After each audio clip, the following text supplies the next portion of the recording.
세상에 떠도는 기묘한 괴담들. 첫 번째 이야기. 어느 여자 고등학교에 소름 끼치는 교칙. 송정 여자고등학교에 입학하신 것을 진심으로 축하드립니다. 본교는 올해로 80년의 역사를 가진 유서 깊은 전통을 자랑하는 품격 있는 학교입니다.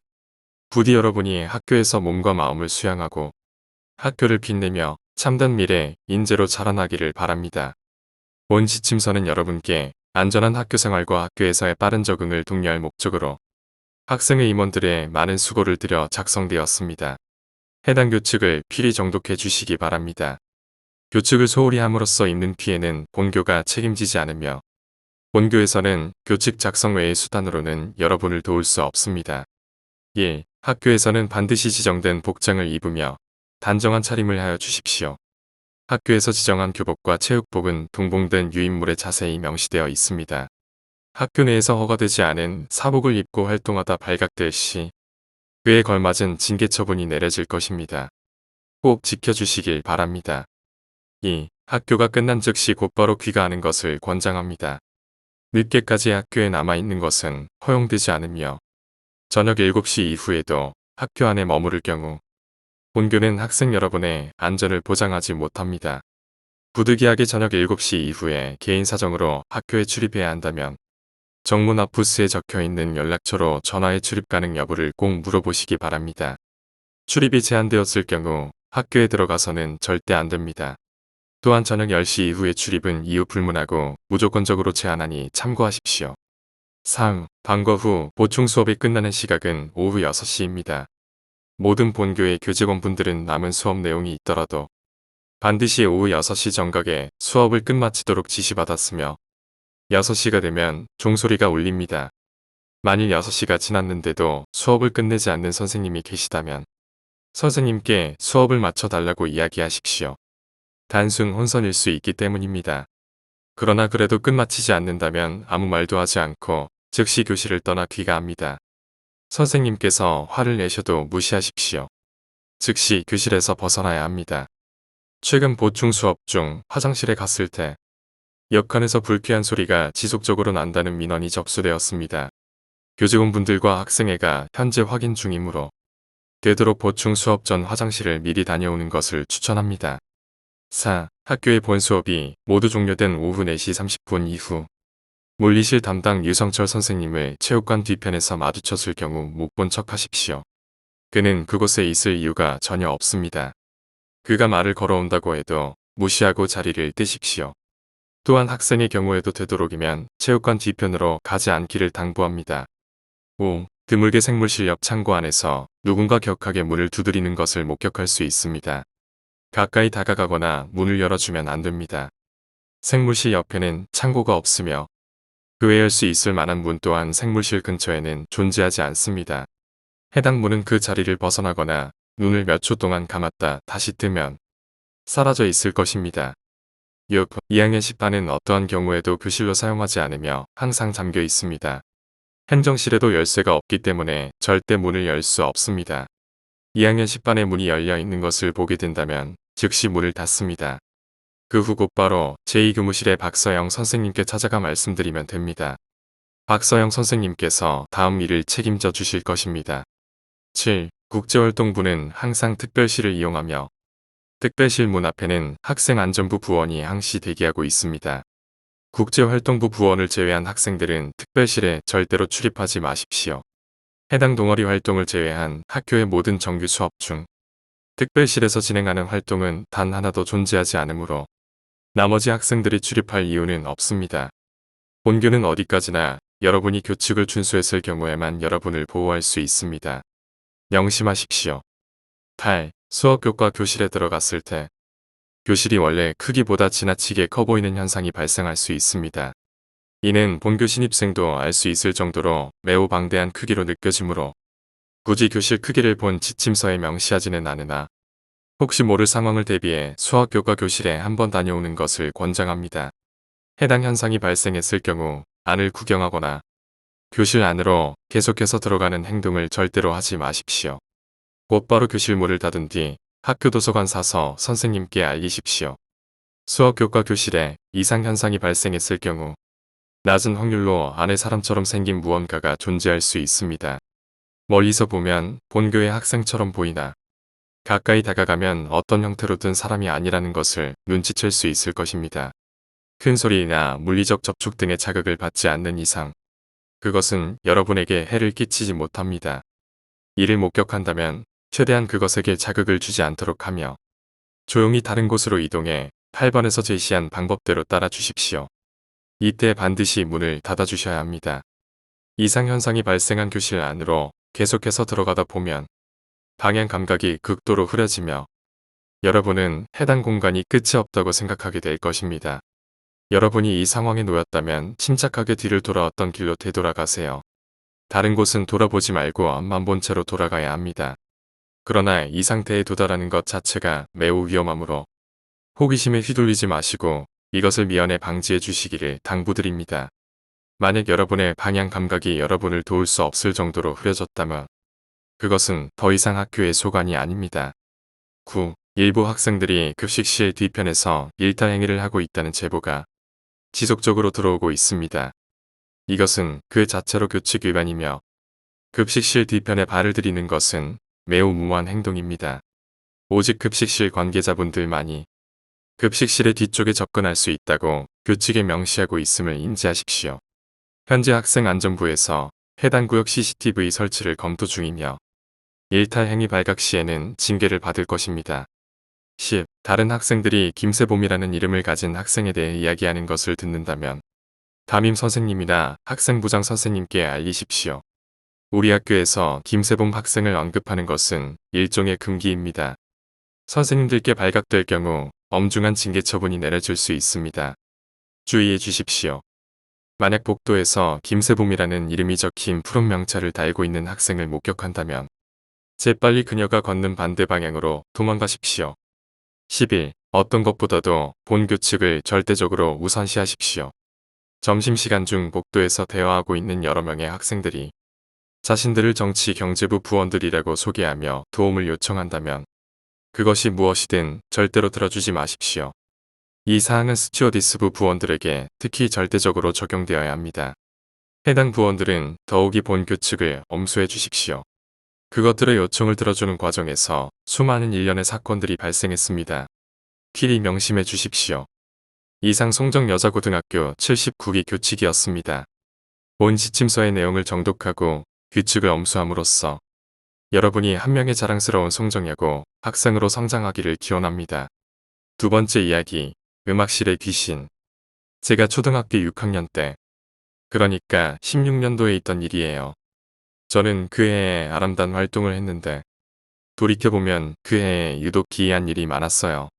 그중 이 이야기는 학교에서 1박 야행을 하면서 있던 일이에요.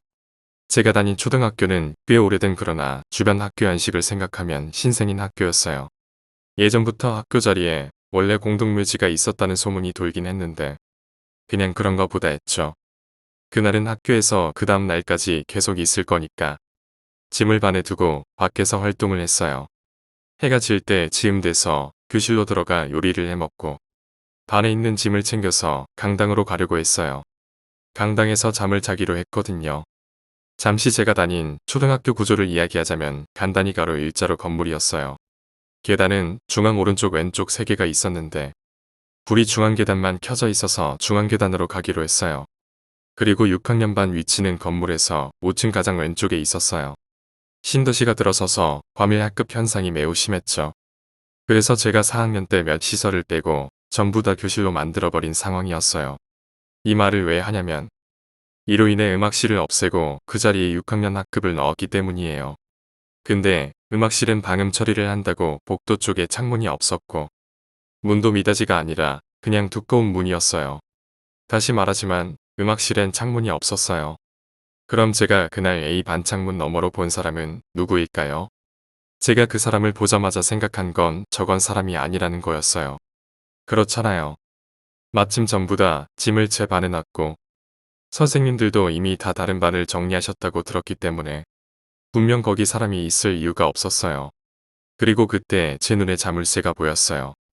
윈치 들고 와도 안 부서질 것처럼 생긴 무쇠 자물쇠. 정말 귀신보다 이게 아직도 기억에 생생해요. 그래서 친구들도 놀래킬 겸 A반을 가리키면서 저기 귀신이 있다고 말했어요. 그것만 말해도 놀래서 친구들이 도망갈 거라 생각했는데 안 가고 그냥 거길 보더라고요. 근데 친구들이 그쪽을 보더니 욕하면서 도망가는 거예요. 그래서 저도 같이 도망갔어요. 네, 이게 끝이에요. 정말 무서운 건 대체 전 거기 있는 사람인지 뭔지를 어떻게 봤냐는 거죠. 분명 다음 날 돌아가서 봤을 땐 창문이 없었단 말이에요. 그리고 이 반자물쇠는 분명 줄 자물쇠였어요. 지금 생각해도 소름 돋아요. 세 번째 이야기, 개가 아니었다. 내 교양에서는 철없는 개라는 괴담이 있었다. 초등학생 무렵 그 이야기를 처음 들었을 때 나는 그냥 병 걸린 게 이야기 아닌가 싶었다. 하지만 친구는 그런 게 아니야. 더욱 기분 나쁘고 무시무시한 거라고라는 것이었다. 털없는 개는 새벽 2시쯤 국도에서 시민 수영장으로 향하는 도로에 나타난다고 한다. 그리고 수영장을 둘러싸고 있는 숲속으로 사라진다는 것이었다. 초등학생인 우리들에게는 새벽 2시라는 시간만으로도 이미 미지의 세계라 상상도 못할 만큼 무서운 이야기였다. 또 하나 무서웠던 것은 어른들한테 털없는 게 이야기를 들려주면 안 된다는 것이었다. 어째서인지는 정확히 알 수 없었지만 이 이야기를 어른들이 들으면 털없는 개 먹이가 된다나 뭐 그렇다고 했던 것 같다. 여름방학 어느 날 나는 친구 Y네 집에 묵기로 했다. Y한테는 고등학생 형티가 있었는데 우리가 모르는 외국 노래를 기타로 연습하고 있었다. 밤이 되어 우리는 Y의 방에서 게임을 하고 T형한테 빌린 만화를 읽으며 시간을 보내고 있었다. 12시 가까울 즈음 T형이 우리가 있는 방으로 들어왔다. 아직 안 자냐? 오늘은 안 자고 아침까지 놀 거야. 그러냐? 나 지금부터 차 타고 나갈 건데 너네도 같이 갈래? 나와 Y는 얼굴을 마주 보았다. 초등학생에게 있어 심야 드라이브는 무척 매력적인 제안이었다. 호기심이 마구 차올랐다. 응, 갈래. 우리는 Y의 부모님 몰래 방에서 나와 차로 뛰어들었다. T형은 공부보다는 노는데 재주가 있는 사람이라 운전면허는 작년 여름에 진작 따놓았다고 한다. T형의 볼 일은 별거 없어서 그냥 편의점에서 주전부리를 사러 나온 듯했다. 우리한테도 먹을거리를 사줬기 때문에 우리는 잔뜩 신이 났다. 돌아오는 게 T형은 담배를 피우며 나에게 말을 걸었다. 야, 에이야, 너 털없는 게 이야기 알아? 응. 가슴이 두근두근 뛰었다. T형은 씩 웃더니 보고 싶냐?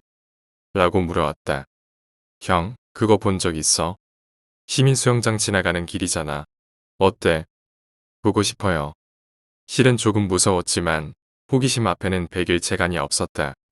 금세 차는 시민수영장에 도착했다. 시간은 1시 34분. 바람에 숲이 흔들리는 소리만 기분 나쁘게 울려 퍼진다. 슬슬 나올 때가 됐는데 혹시 모르니까 일단 차 문은 잠글게. T형의 말에 내 공포심은 워낙 되살아났다. 왜 문을 잠그지? 털없는 개가 도대체 뭐길래? 차 안은 무척 더워서 이마에는 땀이 송골송골 맺혔다. T형의 담배 연기가 가로등 사이로 흩어진다. 저기 있다. T형이 중얼거렸다. 나와 Y는 앞유리에 얼굴을 바싹대고 밖을 내다보았다. 규칙적으로 깜빡이는 가로등 불빛 아래 검은 그림자가 흔들린다. 식은 땀이 볼을 타고 흘러 손바닥에 떨어진다. 왜 한밤중에? 왜 어른들한테 말하면 안 된다는 거지? 털없는 개는 우리가 탄 차 옆을 지나 수영장 벽 그림자 안으로 들어서더니 이윽고 모습을 감췄다. 돌아오는 길 Y가 입을 열었다. 형, 왜 저건? 그 이상은 차마 말하지 못하겠더라. 나도 잘은 몰라. 그렇지만 한참 전부터 저러고 있다더라. T형은 그 말뿐 무 이상 말이 없었다. 나와 Y는 털이 없는 개의 정체를 알게 되었다. 늦은 밤에 나타나는 이유도 어른들한테 말하면 안 되는 이유도 걔는 사실 개가 아니었다. 하지만 나에게는 인간 또한 아니었다. 개도 인간도 아니었다. 지금도 털없는 개는 나타나고 있을까? 고향에 내려갈 때마다 떠올리곤 하지만 그걸 확인해 볼 생각은 없다. 네 번째 이야기, 살인사건이 일어났던 집. 이사 오기 전 집이 사람 죽은 집인지 오늘 알았다. 처음에 신접살림 살던 곳은 소음이 너무 심해서 갓난 아이인 첫째가 도저히 깊은 잠을 이루지 못했다. 물론 부동산 사람들은 소음 이야기는 일절 가르쳐준 적 없었다. 부부 둘 다 신경이 무딘 편이라 임신하고 애 낳고 그냥저냥 살았는데 태어난 첫째가 아주 자지러지는 터라 문제에 이 집으로 이사를 갔었다. 근데 급하게 찾아서 그런지 같은 평수인데도 전세가 시세가 처음에 살던 집의 2배에 육박했다. 발을 동동 구르고 있으니 부동산 아줌마가 집주인이랑 막 통화 엄청 길게 하시더니 비장의 무기라며 문제의 집을 권유했다. 평수가 꽤 넓은데도 불구하고 평수 좁은 인근보다 시세가 쌌다. 의심하니 부동산 아줌마와 집이 경매로 낙찰받은 건데 해외에 사는 사람이라 한국 들락날락하기 때문에 살지는 못하고 집 비워놓을 순 없어서 사놓는 거라 싸게 내놓는 거라고 했다. 대신 전세금 중도금 1억 원 없고 한 방에 결제 원한다고 했다. 여하튼 시세 반절값에 그 집에 이사 왔다. 생각해보면 싼 만큼 하자가 있긴 했었다. 1. 외풍 더럽게 많아서 겨울이면 외투 입고 살아야 했다. 심지어 보일러 온도를 35도 올려놨는데 항상 추웠다. 그래서 집에서 보일러 틀고 외투 입고 살았었다. 확장형도 아니었다. 아래집 윗집 옆집 차 마시러 놀러가도 우리 집처럼 추운 집이 없었다. 금 생각하면 배신감이 든다. 그들은 다 알고 있었을 터인데도 나에게 언급조차 안 해준 게 아닌가. 혹시 샤시가 어그러졌나 싶어 외풍 방지 비닐막도 씌워보고 스티로폼도 대봤었다. 그래도 추웠다. 근데 첫 한 해만 호들갑 떨었지. 다음 해부터 그러려니 했다. 우리 부부는 엉덩이가 무겁다. 덕분에 우리 첫째는 감기에 잘 안 걸리는 것 같다. 우리 집에 곰팡이 핀 적 한 번도 없다. 2. 물건이 잘 떨어진다. 지진이 있는 것도 아니고 멀쩡한 그릇이 떨어진다거나 책장이나 장식장 위에 올려둔 물건들이 떨어졌다. 다행히 둔중한 것이 떨어진 건 아니라 다친 사람은 없었다. 응팔인가? 응답하라 1988에 보면 바닥이 기울어서 물건이 자꾸 떨어지고 하는데 우리 가족들 그 드라마 시청하면서 우리도 병 한번 굴려보자며 킬킬거릴 정도였었다. 유난히 자주 떨어지긴 해서 책장을 일부러 흔들어 볼 정도였다. 이상이 이사 오기 전에도 없었고 이사 온 지 2년이나 됐는데 물건 떨어진 적 한 번도 없었다. 3. 배터리 닫은 장난감들이 저절로 작동했다. TV장 바로 옆에 유독 한자리에서 그런 현상이 심했는데 배터리 다 됐다고 방치했던 장난감들이 유독 그 자리에서만 가끔씩 혼자 작동했다. 심지어 그 중에서는 배터리 바꿔 낄 거라고 다 쓴 건전지 뽑아 놓았는데 혼자 작동한 적도 있다.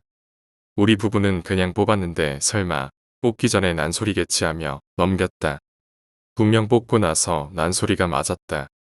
그 집에서 7년 넘게 살았는데 그런 적이 한두 번이 아니었다. 아직도 사자, 라이언, 네모, 스퀴어 거리던 게 생각난다. 우리 부부가 얼마나 무신경했냐면 무섭다는 생각은 안 들고 둘이서 농담이나 하면서 우리 집에 아기 귀신이 사는가 보다며 낄낄거렸었다. 심지어 한 번씩 장난감이 그렇게 오작동할 때마다 우리 부부는 첫째한테 우리 집에 사는 요정이 심심한가 보다며 놀아주라고 했다. 우리 집 첫째는 그렇게 종종 역할극을 하며 한 번씩 우리 집 요정이랑 놀아줬다. 지금 생각해보면 이게 제일 후회되고 무섭다. 대체 그게 왜 그랬지? 과거에 나 자신을 때려주고 싶다. 아무튼 전세대란 속에 전셋값 올려받는 것도 거의 없이 한 7년 잘 살았다. 근데 2년 전에 집주인이 갑자기 그 집을 팔아야겠다면서 집을 내놓았다. 우리 보고 제발 그 집을 사달라고 했다. 우린 매매 계획은 없어서 죄송하다고 했고 집주인은 전세가보다 싼 가격으로 매물로 내놨다. 우린 바로 옆 동으로 이사를 갔다. 구조가 똑같은 집이었다. 그런데 2년 사는 동안 일주일에도 몇 번씩 생기던 1, 2, 3 증세 한 번도 없었다. 그리고 오늘 우리 예전에 살던 집이 사람 죽은 집이란 걸 알게 됐다. 죽었어도 예전 증세로 보아 불쌍한 어린아이가 병으로 죽었겠거니. 사람한테 해코지 안 하고 장난감만 좀 만졌겠거니 했더니 치정사건으로 인해 남자가 여자한테 칼 맞고 죽은 거였다. 거실에 있는 시커먼 나무 썩은 자국. 누수될 거리도 없는데 마루색 변했다고 말할 때 이상하다 싶었더니 믿은 우리가 병신이었다. 지금 새벽 2시인데 막 잠 안 오고 떨린다. 웃긴 건 살 땐 모르다가 그 집에서 이사 간 지 2년 넘어서야 알게 된 것이다. 원효대사 해골물이라고. 이걸 배우자나 자식들에게 말도 못하고 혼자 이 새벽에 끙끙거리고 있다. 이성적으로 이해가 가지만 감성적으로는 이해가 안 간다. 지금 살고 있는 집 너무 좋은 조건에 잘 살고 있어서 저번과 같은 문제 하나도 안 나와서 극찬을 하고 고마워하고 있는데 혹시 내가 모르는 또 다른 문제가 있을지 괜히 의심스럽고 왠지 내일 아침에 해 뜨면 따지러 가고 싶은 마음이다. 아무 문제 없이 잘 살고 나왔으니 그냥 버무리는 가슴 알듯 덮고 넘어갈지 아님 속풀이라도 하러 갈지 고민 중이다. 아무리 그래도 사람 죽은 집을 사람 죽은 집이라는 언급도 안 해주고 TV장 바로 앞쪽 마룻바닥 동그란 변색도 무수 때문이라는 말도 안 되는 변명을 했던 부동산 아줌마가 원망스럽고 오며 가며 인사나 나누었던 이웃들에게도 배신감이 든다. 막 잡생각 때문에 잠을 잘 수가 없다. 5번째 이야기. 기묘한 실화. 어릴 때 할머니, 부모님, 동생, 나 다섯이서 시골에서 농사 지으면서 무너질 듯한 기와집에 살았다. 할머니랑 같이 살아서 동네 할머니들이 자주 놀러 오셔서 우리 할머니랑 민화투, 윷놀이하고 노셨다. 어느 날 주말 오후 동생이랑 나랑 마루에서 그림 그리면서 놀았는데 조용한 시골 도로에서 쾅 소리가 났다. 동생이 나가 보려는 거 내가 나가지 말라고 막았다. 그냥 기분이 나가면 안 될 것 같아서 막았다. 그날 저녁밥 먹다가 옆집 할머니께서 당일 오후에 교통사고로 돌아가셨다고 연락이 왔다. 90년 되고 시골이라 집에서 상을 치르고 시간이 흘렀다. 1년 뒤 봄여름에 흰나비가 해가 뜨면 울집에 계속 왔다. 처음엔 그러려니 했는데 몇 날 며칠 몇 달을 한 흰나비만 계속 왔다. 시간이 지나고 나비가 죽었는지 안 왔다. 어느 날 할머니랑 잡여서 할머니가 이야기해 주셨는데 할머니 꿈속에서 그 돌아가신 할머니가 나오셔서 나비로 변하셨다고 하셨다. 그때 생각난 게 흰나비고 뭔가 아다리가 맞는 느낌이었다. 6번째 이야기. 어머니의 이야기. 어머니가 젊었을 때의 이야기입니다. 시골의 한 여인숙의 다음에 수험 공부를 위해 한 젊은 남자가 왔습니다. 바닷가의 여인숙이었기에 여름방학 동안 비서와 수험 공부를 겸할 생각이었지요. 집에는 아직 어린 여동생들이 있는 데다 부모님의 조부모님, 하인들까지 잔뜩 있어서 집중이 도저히 안 됐기 때문이었습니다. 모두들 자신에게 거는 기대가 어마어마하다는 것을 잘 알고 있었기에 이 여인숙까지 오게 된 것이었습니다. 그의 방은 창문 너머로 푸른 수평선이 보이는 곳이었습니다. 시원하게 바닷바람이 불어오는 기분 좋은 방이었지요. 다다미도 부드럽고 방은 깨끗하게 청소되어 있었습니다.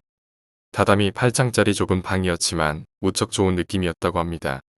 그런데 방 안으로 들어와서 문득 입구에 창호지를 봤더니 옆쪽에 책상을 두고 공부하고 있는 젊은 남자의 뒷모습이 보이는 것이었습니다. 학생은 무심코 놀랐지만 곧 안정을 되찾고 말을 걸었습니다.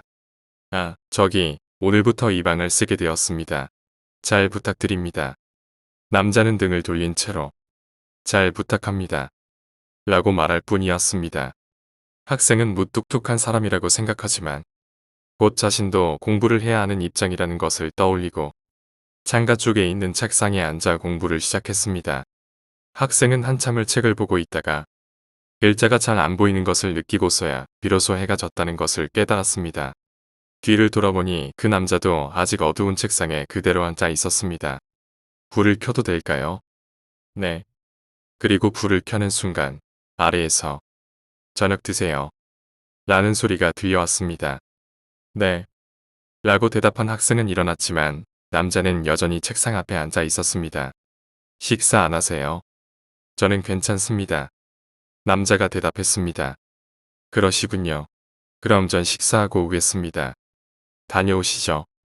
학생은 남자와 조금은 친해진 것 같다는 생각을 하며 맛있게 저녁밥을 먹었습니다.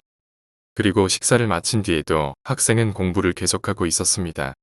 화장실에 가고 싶어져서 일어날 무렵 학생은 남자가 지금까지 한 번도 일어난 일이 없다는 것에 생각이 미쳤습니다. 하지만 내가 열중하고 있어서 못 알아차렸나 보다. 저 사람도 대단히 열심히네. 라고 생각하고 넘어갔습니다. 잘 시간이 되어 이불을 깔았지만 남자는 여전히 책상 앞에 앉아 있었습니다. 안 주무십니까? 학생이 말을 걸자 나는 괜찮습니다. 라는 대답이 돌아왔습니다. 그럼 먼저 자겠습니다. 안녕히 주무세요. 학생이 방에 불을 끄자 빛은 남자의 책상 위에만 남았습니다. 학생은 남자에게 등을 돌리고 잠을 잤습니다. 다음 날 아침 학생이 일어났을 때 남자는 이미 책상 앞에 앉아 있었습니다. 가볍게 인사를 나누고 씻은 뒤 학생은 아침 식사를 먹었습니다. 아무래도 이 여관에 머물고 있는 것은 자신과 남자뿐인 듯합니다. 낮은 금세 가버리고 밤이 왔습니다. 그날은 모기가 무척이나 성가신 밤이었습니다. 아무리 모기불을 피워도 모기가 날아옵니다. 하지만 그렇다고 창문을 닫자니 더워서 버틸 수가 없었습니다. 학생은 남자에게 말을 걸었습니다. 모기가 엄청나네요. 가렵지 않으세요? 남자는 대답했습니다. 나는 숨을 쉬지 않으니까요. 학생은 모기는 사람의 숨에 반응한다던가 대단하구나 라고 생각하고 자신도 호흡을 잠시 멈추어 보았지만 역시 모기에 몰리고 말았습니다. 그날 밤은 도저히 공부를 할 상황이 못 돼서 학생은 잠이나 자기로 했습니다. 며칠이 지나고 이윽고 여름방학이 끝날 때가 와서 학생은 집으로 돌아가게 되었습니다. 남자에게 마지막 인사를 했지만 끝까지 남자는 뒤를 돌아보지 않았습니다. 학생은 여관 사람에게 같은 방을 썼던 남자에 관해 물으려고 했습니다. 혹시 대학 수험을 준비하는 사람이라면 봄에 도쿄에서 만날 수 있을지도 모른다는 생각에서였습니다. 하지만 여주인의 말은 뜻밖이었습니다. 네, 그 방은 도련님 집 전용 숙소인데요. 다른 사람은 묵을 수 없습니다. 네, 그렇지만 내 방에는 젊은 남자가 공부하고 있었는데요. 아니요, 여기 머물던 건 도련님 뿐이세요. 저희 가족을 빼면 아무도 없습니다. 학생은 그제야 그 남자가 말했던 말을 떠올렸습니다. 나는 숨을 쉬지 않으니까요. 학생은 당황해서 자신이 머물던 방으로 뛰어 올라갔습니다. 거기에는 아직 남자가 책상을 바라보며 앉아 있었습니다. 하지만 학생은 남자에게 말을 걸지 않고 조용히 그 여관을 떠났습니다. 그 남자는 살아있는 사람이 아니었던 것입니다. 학생은 그 후 무사히 도쿄의 대학에 합격했다고 합니다.